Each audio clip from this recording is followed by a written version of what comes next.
সবুজে মোরা পথটাকে মনটা করে উড়াল, তিস্তার হাওয়া ছুঁয়ে বলে এই যে পীর গাছা ভাল।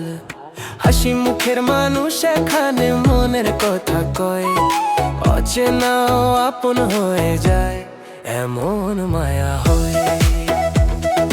দূর থেকে এলে থামবে না শুধু দেখা শেষে, এক কাপ চা না খেলে কিন্তু যাওয়া মানা আছে। আসেন দেখে যান পীর গাছা আমার